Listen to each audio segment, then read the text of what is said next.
It was a crime so cold-blooded, so calculated, that it shook not just the United Kingdom but also rippled across oceans.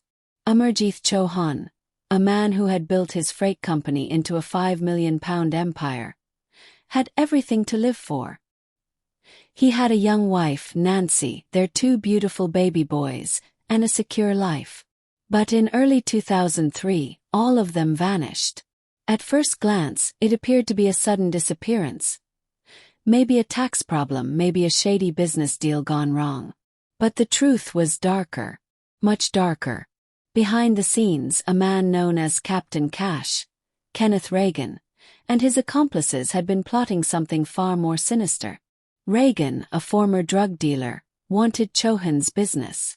Not to run it legitimately, but to use it as a front for his drug smuggling empire. And to get it, he was prepared to erase an entire family from existence. This is the story of greed, betrayal, and the horrifying lengths people will go to for power and money. It's a chilling journey from boardrooms to back alleys, from family dinners to murder plots. And it's one you won't soon forget. If you're new to this channel, please make sure to subscribe, like, share, and comment. Your support helps us bring you more true crime stories like this one. The winter wind carried a damp chill in the suburbs of Slough. Amarjit Chauhan adjusted his tie in the reflection of his office window, unaware that shadows were already gathering in his life. His freight business, Sibba Freight, had taken him years to build, and at £5 million in worth, it was more than a livelihood. It was his pride, his family's security, the legacy he was crafting for his 2 baby sons. On the surface, Kenneth Reagan looked like just another businessman sniffing around for an opportunity.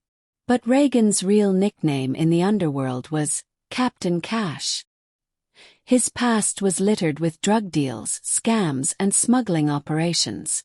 Now, after years in the shadows, he wanted a clean-looking operation to funnel his illegal empire through, and Sibba Freight was perfect. The problem? Amarjit Chauhan had no intention of selling. That's when the plan began to take shape. Reagan wasn't working alone. 2 trusted associates, William Hornsey and Peter Rees, became his muscle, his backup. Together they devised a strategy. Lure Chauhan into a meeting under the guise of business, get him to sign over control of Sibba Freight, and make sure neither he nor his family would ever tell a soul. Nancy Chauhan, only in her mid-20s, had married Amarjit knowing he was a man who carried the weight of his responsibilities with dignity. Her mother, Chiranjit Kaur, had recently moved in to help with the children. The household was warm, filled with the smells of home-cooked Punjabi meals and the giggles of 2 little boys. But within days, that warmth would be snuffed out. It began with an invitation. Reagan convinced Chauhan that a high-value business contact wanted to discuss a lucrative freight deal. The meeting was set at a property Reagan controlled, isolated, away from curious eyes. On the evening of February 13, 2003, Amarjit left home, reassuring Nancy he wouldn't be long. Hours passed. Nancy's calls went unanswered. Then Reagan appeared at the Chauhan home himself. A calculated move. He smiled, reassured Nancy that Amarjit was fine, that he had simply asked her and the children to join him. Perhaps it was Reagan's charm, or perhaps Nancy's deep trust in her husband, but she agreed.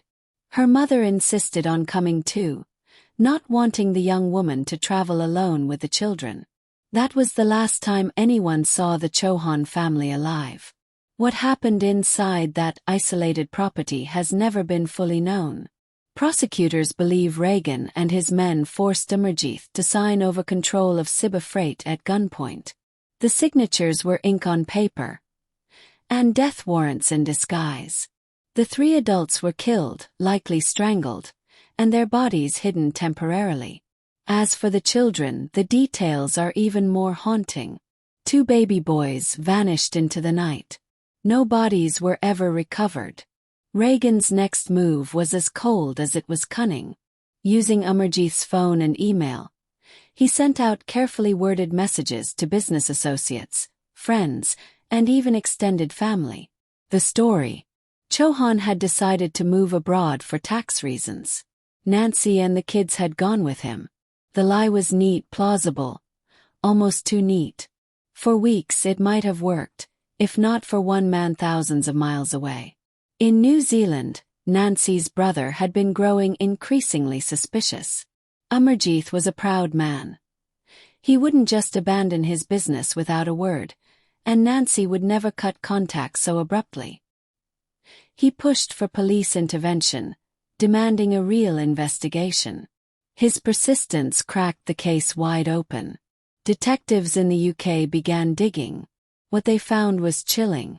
CCTV footage showed Reagan and his associates near Chohan's home.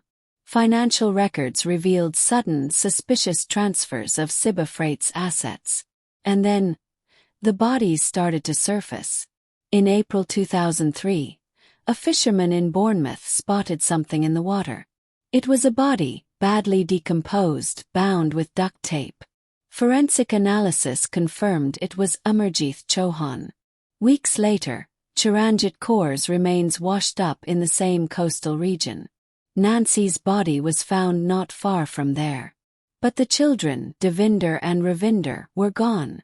No remains, no sightings, no clues. Their absence was a wound in the investigation, a reminder that some answers might never come. When police finally closed in on Reagan, the image of Captain Cash collapsed. The man who once strutted through drug dens and backroom deals was now cornered. His empire a house of cards. In court, prosecutors painted him as the mastermind of a plot driven by greed, a man who saw human lives as disposable obstacles to his profit. The trial was harrowing. Witnesses described Reagan's intimidation tactics, his history of violence, his calculated manipulation of everyone around him. The Chohan family's relatives sat through each session, hearing every detail of how their loved ones had been lured, trapped, and silenced. In 2005, Kenneth Reagan was convicted of murder and sentenced to life in prison, along with William Hornsey. Peter Rees, who had played a lesser but still deadly role, was also sentenced. Justice had been served, but it was incomplete. The two little boys were still missing, their fates left to the dark whispers of speculation. To this day, the Chohan murders stand as one of the UK's most brutal examples of how organized crime can reach into ordinary lives, shatter them, and leave only questions behind. And that's the story of the Chohan family, a case that proves that greed can become a monster, capable of consuming not just lives but entire futures. It's a tragedy with wounds that have never truly healed, especially for those still wondering what became of the two missing children. Thank you for watching. If you're a first-time viewer, please subscribe to our channel for more deep, investigative true crime stories.